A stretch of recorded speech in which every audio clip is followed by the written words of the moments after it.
Amateka ya Yakobo, Isirayeli, Yosuwa n'umujyi wa Yeriko. Amateka ya Isirayeli atangira ku bakurambere bakomeye bavuga muri Bibiliya, cyane cyane ku mugabo witwa Aburahamu. Uyu Aburahamu afatwa nk'umwe mu bakurambere b'ingenzi cyane mu mateka ya Bibiliya, kuko ari we Imana yasezeranyije ko mu rubyaro rwe hazakomokamo ubwoko bwinshi.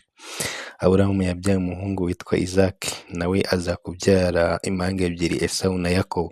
Muri abo bana babiri, Esawu niwe wabanje kuvuka, ariko Yakobo aza akurikiye amufashe ku gatsitsino. Icyo gikorwa cyatumye bamwita Yakobo, ariko iri zina rifitanye isano n'ijambo ryo mu rurimi rw'Igiheburayo risobanura gufata ku gatsitsino cyangwa ukurikiye undi.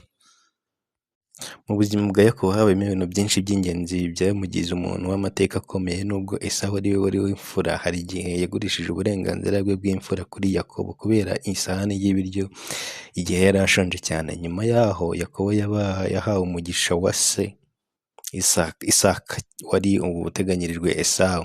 Ibyo byatumye habaho amakimbirane hagati y'abo bavandimwe bombi, bituma Yakobo ajya kuba kure y'umuryango we igihe kirekire.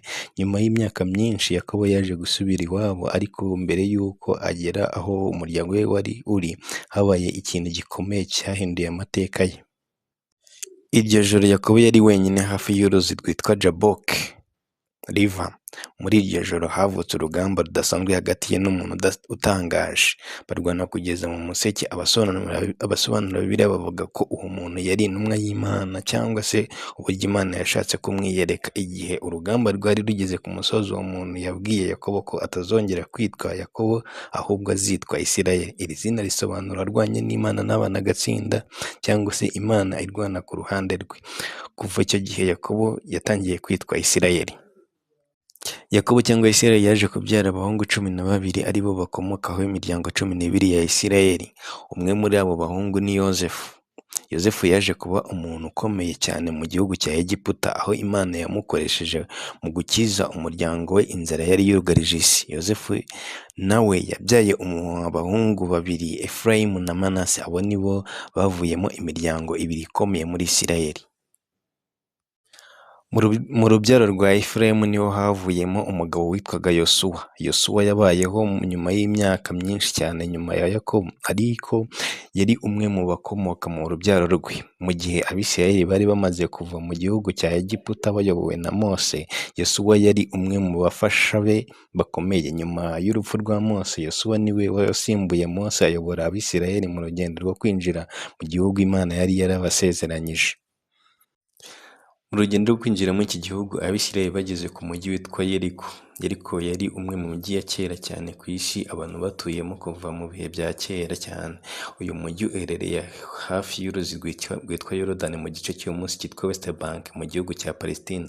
Inkuta z'uyu mujyi zari zikomeye cyane ku buryo byasaga nk'ibidashoboka kuwutsinda. Mbere yo kuwutera, Yosuwa yohereje abatasi 2 kugira ngo bajye kureba umujyi.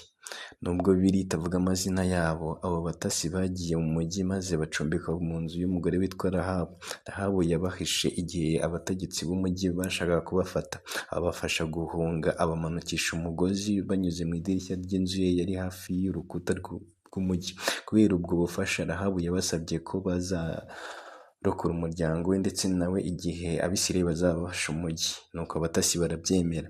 Nyuma yaho Abisirayeli bageze kuri Yeriko bayobowe na Yosuwa. Nk'uko Bibiliya bivuga mu gitabo cya Yosuwa, Imana yabategetse kuzenguruka umujyi rimwe ku munsi mu minsi 6. Abatambyi batwaye impanda n'isanduku y'isezerano. Kuri mu munsi wa 7 bazengurutse inshuro 7.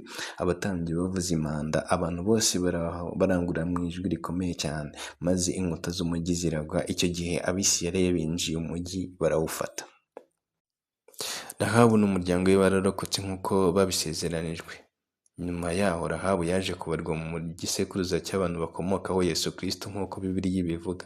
Ibi byose byerekana uburyo amateka ya Yakobo wahinduriwe izina akitwa Isirayeli yaje kuvamo ubwoko bwose bw'Abisirayeli bukomokaho abayobozi bakomeye nka Yosuwa, ndetse bukagira uruhare runini mu mateka ya Bibiliya n'isi muri rusange.